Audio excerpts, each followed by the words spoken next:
What could be the price tag for Jared Goff in Detroit? Adam Schefter joins us with an answer. You are Locked On Lions, your daily Detroit Lions podcast. Part of the Locked On Podcast Network, your team every day.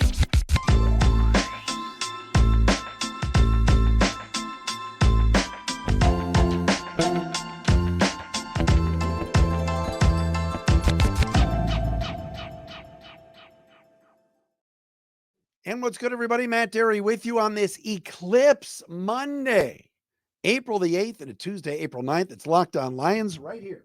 Put my Eclipse glasses on.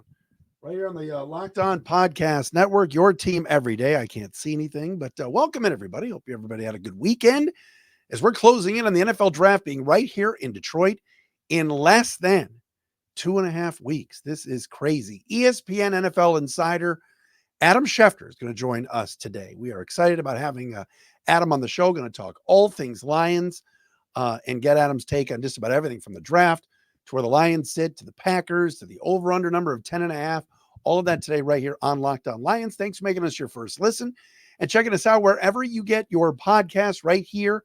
Of course, on the Locked On Lions YouTube channel. Please subscribe and check us out. We are at over 10,500 subscribers here on Locked On Lions YouTube. This episode today is brought to you by PrizePicks, the easiest and most exciting way to play daily fantasy sports. Go to prizepicks.com/LockedOnMLB and use code all lowercase LockedOnMLB for a first deposit match up to $100. Follow us on Twitter at Derry Speaks, at Locked On Lions on Twitter, the Matt Derry Facebook fan page. And again, please subscribe and watch us for free on our Locked On Lions YouTube channel. Thank you to our everydayers as well that both each and every day watch us or listen to us. We appreciate you very much so. All right, before we get to Adam Schefter from ESPN, a couple of things. Number one, I'm not going to spend a lot of time on this, but there's a story brewing around Detroit about Carlton Davis and how Ian Beckles, the former Tampa Bay Bucks offensive lineman from many years ago, basically ripped on Davis and said he had a bad year in Tampa Bay. That's certainly one man's opinion. We all kind of knew that Carlton Davis did not have a great season this past year, but this former Bucks offensive lineman basically trashed Davis and said he was so bad and that the Bucks were a better defense without him. I wouldn't go that far, but that's a story that's kind of running around today. The other one is Cooper Dejean. If you've been listening or watching to this podcast for the last few weeks, you know that I'm in love with the Iowa cornerback. He can also play safety, kind of a do-it-all type of athlete that, of course, broke his leg at the end of last season. But Cooper Dejean is a guy that if you put back on punt returns, like you're at the edge of your seat. You've got your popcorn ready. You watch him on defense and you just see the closing speed and you see everything that he brings to the table. Today was his pro day at the University of Iowa. And by the way, speaking of Iowa, how about the Iowa women's basketball team playing in the national championship game yesterday against South Carolina? And they got a rating of 18.7 million viewers on ESPN and ABC yesterday. That is incredible. Just awesome. But Iowa cornerback Cooper Dejean today at his pro day weighed in at 202 pounds, 6 feet tall, 5.5 inches, wingspan of 78, 40-yard dash, 4.43 and 4.45. Vertical jump, 38.5 inches, a 10 feet, 4-inch broad jump. Pretty darn good. So you watch Cooper Dejean the last few years and he's a stud. And if the Lions are sitting there at 29 and Cooper Dejean is still there, I know, I'm well aware. Lions have a plethora now of cornerbacks, whether it's their own guys that they're taking a look at and maybe going to give more of an opportunity to this year, like a Stephen Gilmore or a Khalil Dorsey. We know that the Lions are bringing back Emmanuel Mosley. Brian Branch is a beast as a slot corner and nickel guy. Make Robertson is somebody that they really like. And of course, Carlton Davis. Lions also bringing Kindle Vildor back. So they've got some depth there. But man, if Dejean is there at 29, I'm taking him. And especially with the punt return prowess that he has, maybe you put him back on kicks and just the speed, the athleticism, the smarts, everything. He just fits what the Lions are looking at. So had his pro day today. We'll find out I'll do some digging and some research for tomorrow and find out if the Lions were represented. I'm assuming they were, but that's a dude that might drop to 29. If that's the case, I would love it if the Lions would go get him, because I think he's just explosive and can do do everything.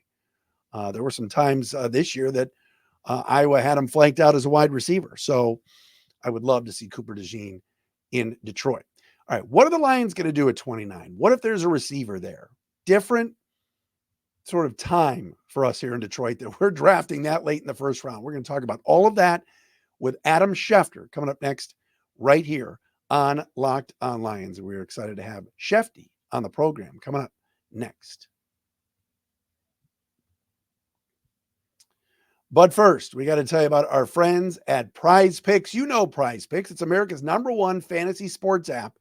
They got 3 million members. It's the easiest and most exciting way to get in all the action while you watch your favorite sports and players. You must pick more or less than on 2 or more player stats projections, and you watch the winnings roll in.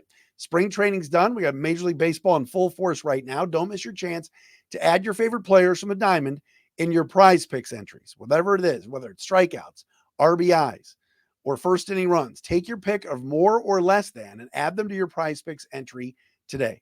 Get in on the playoff action and win up to 100 times your money on PrizePicks as you and the world's best players take in the games as we got basketball's postseason. Playoffs are going to start April 20th. You got the play-in round in the NBA, April 16th, 17th, and 19th. It's a lot of fun. You're picking players more than or less than on LeBron James points or whatever. Steph Curry, if they go head to head in the play-in tournament, you're going to want to do that at PrizePicks. I've done it, and it is a lot of fun. Download the app today and use code LOCKEDONMLB for a first deposit match up to $100. That's PrizePicks. Find the app wherever you download stuff. Get there, download it. Use code LOCKEDONMLB for a first deposit match up to $100 with our friends at PrizePicks.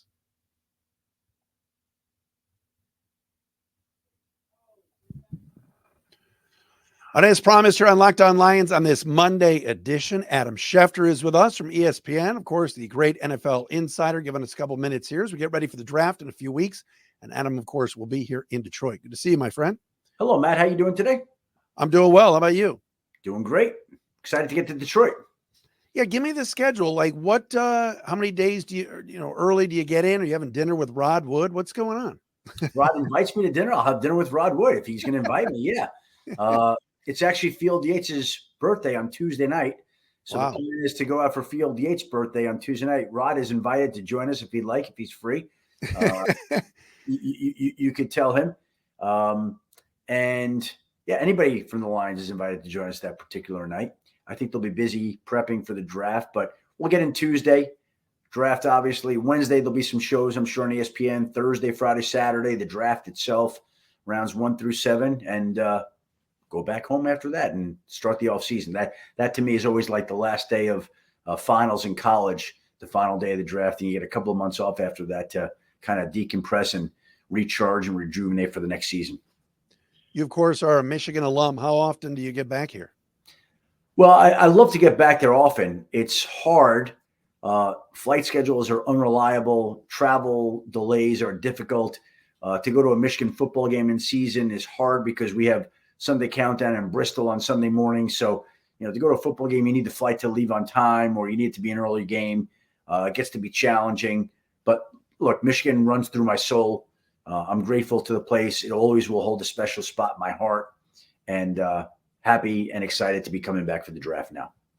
Yeah, no question about it. By the way, now that Jim Harbaugh is back in the NFL, yeah. I mean, you'll probably get a chance to see him more, right? Actually, probably not. Probably see him less. I think it was much easier to talk to him when he was the head coach at Michigan. We could have conversations. I think he gets a little bit, nervous or paranoid here when he's like every other NFL head coach. I have great affection for Jim. I spent some time with him last week at the NFL owners meetings. Great guy, and I think he's going to do great things for the Chargers. But I don't know how much time I'll get to spend with him. Adam Schefter with us from ESPN. By the way, how many years for you now at the four-letter network? 15 years at ESPN, 35 years covering the National Football League. Been doing this a long time here, Matt. Wow, that's unbelievable. You still love it? Are you still as passionate about it as you were when you started? It's a different business. Yeah, I do love the big story. Like, there's nothing like a big story. I love a draft, love free agency, love all the things, a Super Bowl Sunday, playoff day, the adrenaline that comes with it. But, the business, it's a crazy business. It's changed quite a bit. It's gotten crazier. But I feel very fortunate and blessed to be able to do what I have for 35 years now. You get this a lot, I know, and I didn't even want to do this, but I'm going to. Like the phone questions and all the time that you have to spend, you've got a family and everything else. Does it still drive you nuts, or is it like now you're at a point where I got this down? I mean, you have it down as much as you could have it down, and it's really a part of the job. And what I've come to realize is, like, when I go long stretches without getting to look down on the phone, I get a little jittery. Like, I got, one phone right here next to me. Nothing's happened. I got another phone right to the other side. Nothing's happened. Okay, so we're good here. Like, we're having a nice conversation. I like that. Yeah. But I have noticed, Matt, if I'm going to be perfectly frank, like these phones, for I think a lot of people, that they've kind of rewired my brain. I don't remember the last time I've been able to sit down and read a book and just concentrate and lose myself. I don't remember the last time I've been able to sit in a movie 2 hours, look at the screen, not think about your phone, not get a text, not get a call from somebody. And so, your life, and it's not a complaint because I'm blessed and privileged to do what I do, but your life doesn't become your own, and you could be interrupted at any moment of any time doing anything. And it's just, that's a price that you pay for doing it right now. Tell me about coming to Detroit and obviously the draft being here. What does it say about this organization that they got it? Obviously there was, they got hard knocks and there was some things brewing to get the draft here, but also this organization has turned the corner and has become a really good organization. So they're not just handing it to Detroit. What are your thoughts on the Lions and this organization and really the draft being here? The Lions have made tremendous progress, and I think everybody could see what it meant to that city to have them win in the playoffs. That was an electric atmosphere twice, once for the Rams, once for the Buccaneers. And you could only imagine what it would have been like had they won that game in San Francisco to advance to the Super Bowl. I think Michigan would have gone nuts for the Lions, and they got that close. And just because you get that close one year does not ensure that you'll get back the next year. But I believe they built a team here that's going to be competitive for a while. There's a lot of really good young talent, and if they can stay healthy, they should be able to compete every year. They've brought in people who have done it the right way. Brad Holmes has done a great job. Mike Disner's done a great job. Dan Campbell's done a great, like that. John Dorsey. There have been some people instrumental in the success of that franchise, and it feels like it's different because it is different. It has been different lately. Let me ask you this. They get to the NFC Championship game. They're 30 minutes from winning it and going to the Super Bowl. And everybody thought, all right, now they're really going to dive into free agency. Now they're really going to spend. And Brad Holmes is really now for 4 off seasons not done that. It's been very strategic. It hasn't been break the bank like, let's say, the Texans did or the Titans to an extent. Is that what you kind of expected when they went into free agency? And they got players they wanted, but they didn't go crazy, I guess, financially. Well, but you have to understand something. They're going to want to re-sign Jared Goff. They're going to want to re-sign Amon-Ra St. Brown. They have to pay their own players. You can't just go spend on whatever you want. Like, every team has a budget, and it's like a credit card limit. You can spend over that, but at some point you have to pay off the outstanding bills and pay with interest. And they just didn't want to do that. They're operating like a smooth, smart, effective organization that's not getting ahead of itself. So I was not surprised. Like, they were busy. They added players. Sure. They just didn't go add Danielle Hunter, as a $25 million a year pass rusher. Who they could use, though. That's my point. And Brian Burns too, right? But tell me who you liked. And DJ Reader obviously was a big one. But what else stands out? Yeah, what else stands out about the moves they made? Well, again, DJ Reader is somebody that, if he were healthy, I'm not going to tell you that he would have been paid like Danielle Hunter, but he would have gotten a lot of money. Like, that guy is really good when he's healthy. So they need him to get healthy. They need their players to make a jump in their second year. Like, they really hit on some great young players in the draft this year.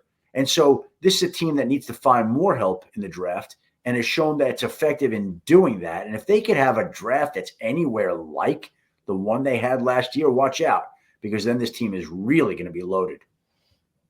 Adam Schefter with us from ESPN, previewing coming to Detroit in a few weeks, which Adam will be for the draft. You mentioned before about Jared Goff and certainly St. Brown. What are you hearing on that front in terms of extensions?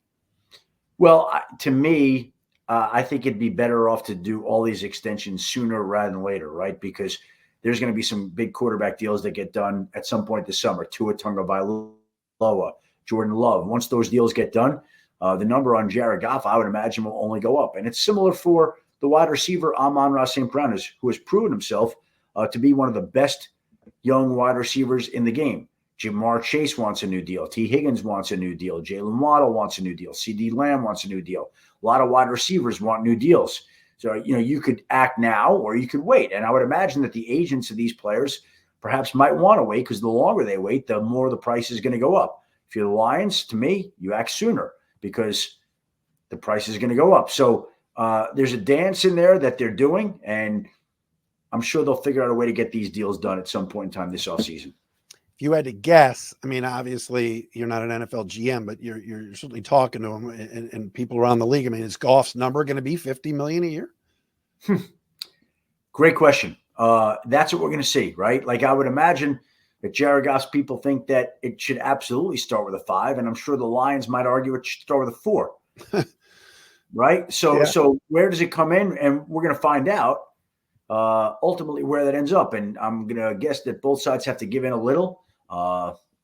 Maybe that means more guaranteed money, lower average, or I don't know how they're going to do this, but I think we just hit on the debate right there. I'm sure, Jared Goff's people say 50 plus, and I'm sure the Lions say, making this up, 45 plus. Mm-hmm. And now we'll let them figure out exactly how it goes from there.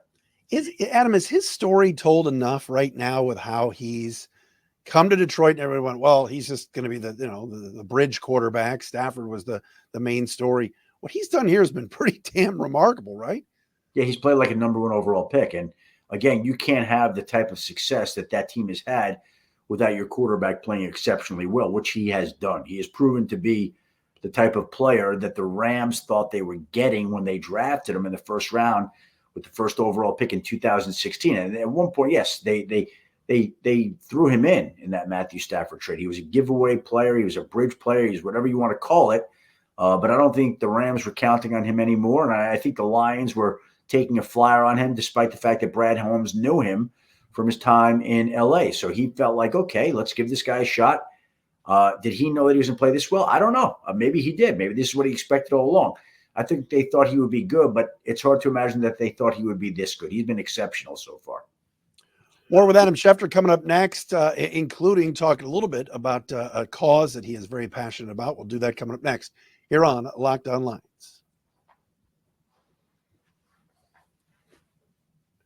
And Locked On Lions today brought to you by our friends at the Game Time app. Look, it's simple. You want Tigers tickets. You want to go down and possibly see the Red Wings make the playoffs and everything that's going on with that hockey team as we get down the stretch here. Get them on Game Time. It's now the authorized ticket marketplace as well for Major League Baseball, which means you can get tickets to Tiger games faster and easier. Prices on the Game Time app actually go down the closer it gets to the first pitch. Killer last-minute deals, all-in prices, views from your seat, which I love, and their lowest price guarantee. Game Time takes the guesswork out of buying MLB tickets. Seriously, it's simple. This view from your seat is great. I was in 124 for the Tiger home opener last Friday. Clicked on the Game Time app, could look right, look left, know exactly where I was sitting. It is fantastic. Flash deals are great. You save even more with exclusive in-app deals on select seats ahead of the game or the event. Take the guesswork out of buying tickets with Game Time. For limited time, all users can get $20 off any MLB purchase of $150 or more in the Game Time app with code FIRSTPITCH. Terms apply. That's code FIRSTPITCH, FIRSTPITCH, for $20 off for March 25th to April 14th only. Download the Game Time app today. Last minute tickets, lowest price guaranteed.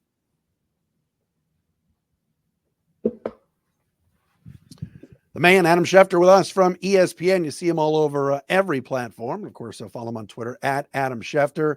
I'd be remiss, you said you were at the owners' meetings. Sheila Ford Hamp. Talk about, interactions you've had with her and just how impressive it's been that she's taken over this thing and it's working. Yeah, no, Matt, it starts at the top always. And she has done a great job, and she's come in and she's really involved. And you know what? She's got the respect of the people in the organization. They really like her, as I'm sure you're aware. And I think she's made a mark with them. And I think any good organization starts at the top. So in this particular case, it starts with her. I think she's done a great job. And I think it's another untold, unsung reason why the Lions have rebounded to respectability and beyond. It's amazing, Adam. Just the buzz in this city. The other day, Panay Sewell threw out the first pitch at the Tiger home opener, and dude got a standing ovation from the entire crowd. He's the damn right tackle. It's not like he's the quarterback, but it's those kind of young guys too that Brad Holmes has found and drafted that, like you said, they're going to keep this thing a winning ship for a while, right?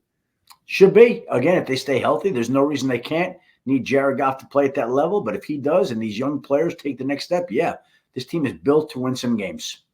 Your thoughts on the division real fast. I want to get to the draft, but Green Bay, Vegas has 10.5 wins for both the Lions and the Packers. How close is Green Bay to Detroit right now in your mind? Well, I think Green Bay is a good team, and Jordan Love is an ascending quarterback. And when you've got an ascending quarterback like that, and he's surrounded by a lot of good young players, like they had the youngest team in football last year. And for everything that they went through, winning in the playoffs in Dallas, going out to San Francisco, they had a real chance to win that game like the Lions. Green Bay and Detroit both can make an argument that they should have won in the postseason in San Francisco. Neither team did, but both teams, I would imagine, it's going to leave them hungry. It's going to leave them motivated for the upcoming season. And Green Bay is in a spot where, again, a lot of good young talent on that roster. Went out and added Josh Jacobs in free agency. Went out and added Xavier McKinney, the safety from the Giants, in free agency. So they've added some key pieces to what was a young roster. Now they'll build up even more during the draft, as will Detroit. And so, yeah, Green Bay 10.5, could totally see that. And Detroit should be great. Chicago has the number 1, number 9 overall picks. If Caleb Williams is what scouts think, if he is that type of quarterback prospect, that's bad news for the Lions and Packers, because that means that you're going to have a transcendent quarterback talent in your division for a long period of time, and that's not ideal. But when you look at the division, the one team that to me suffered a setback was the Vikings. You can't lose your quarterback in free agency and think that you're going to be as good the next year as you were the previous year. Just not how it works. It's a quarterback-driven league. Vikings lost their quarterback, and obviously right now they go into the season for whatever that's worth, as I think the 4th team in that division. You're as plugged in as anybody. Is this love that Minnesota has for J.J. McCarthy or Denver? Where do you think J.J. ends up? Well, I think that his ceiling is pick 2 or 3. His floor is pick 11, 12. I do think there's something to Minnesota liking him. I do think a lot of teams like him. I do think he's going to be a top 12 pick in this draft, period, right? Now we just see which team maneuvers up to get him. But all this chatter about him is real. Teams like him, admire him. I'm not surprised about it. I think the guy has the intangibles you look for, and he's going to be a big-time quarterback. All right, so the Lions pick 29. This is uncharted territory for this organization that has been, Hutch at 2, Sewell at 7, Hockenson was a top 10 pick. What do you think in terms of how you look at what Brad Holmes looks at this board, and could there be a wide receiver at 29, just like last year they took a running back at 12? Well, I think when you're picking 29, the pick is made for you, honestly. You just have to see how the board falls. You have an idea of a few guys that you'd like, and you hope that all 3 of them, 4 of them, 5 of them make it to you. And there's no assurance that that will happen. So, by the way, if the guys that you like are off the board, there may be a team that may want to come up to go take, I don't know, Bo Nix or Michael Penix or a quarterback at the back of the draft to get that extra 5th-year option on that contract. So maybe they trade back and get extra picks to go fill holes at pass rusher or offensive line or whatever it may be. But I think there's a lot of ways that the draft could go for a team like Detroit, and the draft will be shaped by what the teams in front of them do so much as what they have in mind going into it. A lot of receivers, and I know I harped on this before, but this is a receiver-friendly draft, and certainly there could be some pretty big impact guys at 29 for Detroit, right? If that's the route that they want to go. To me, I think they have other pressing needs. Now, they did lose Josh Reynolds to Denver. But it's about time that Jameson Williams steps up in Detroit. They used a high pick on him, need him to be a player. Amon-Ra is a player. Khalif Raymond, I think, has been pretty good and better than people thought he would be and has developed into a nice little player. They've got guys. And so, again, it's just a question of where is the value when their pick rolls around? And if it's a wide receiver and there's a great wide receiver there that they really like, that they have a first-round grade on, well, that's what you do. But I think there's a lot of different ways that they could go with this. They're not locked into going any one particular way. All right, Adam, you've been very public about this. Your wife, Sherry, has type 1 diabetes. I know the One Pledge is something that you are pushing and very, very passionate about. Tell us about that.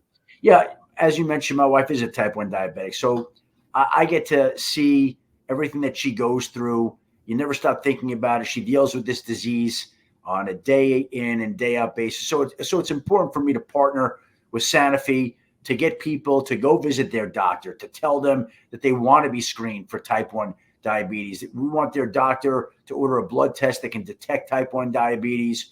Doctor then can discuss results with you and work on a care plan if somebody's test positive for it. You get more information at theonepledge.com. It's the One Pledge movement. And look, I make my living with information. I always want to be out front with information, know ahead of time. And this is the medical equivalent of that. It's getting ahead. It's understanding exactly what's at stake. It's basically figuring out with your doctor, detecting type 1 diabetes before there are any noticeable symptoms, before insulin's required, before there's any serious complications.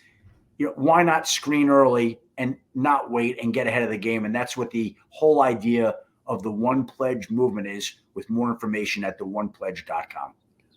Hey, man, that's pretty amazing. I mean, you are a busy guy, but you're looking after your fam, and obviously she sounds like she's doing well, yes? Yeah, what she's doing, listen, it's not an easy thing. And that's why it's important, again, to partner here with Sanofi to get people exposed to this particular movement. It's, in my mind, very, very important. It's a disease that can be detected, but it can't be prevented and it can't be cured right now. And so that's why it's important to get out in front of it. That's why, again, we're working with Sanofi on the One Pledge movement, with more information at theonepledge.com. And by the way, your daughter, I saw her on TV. She's got a nice future in this biz, Adam. That's impressive. We'll see. Let's hope that we can first get her into Michigan first. But Michigan State has a better, broadcast program in the state, but you wouldn't want her wearing green, would you? As I said, let's hope that we can get her into Michigan in a few years.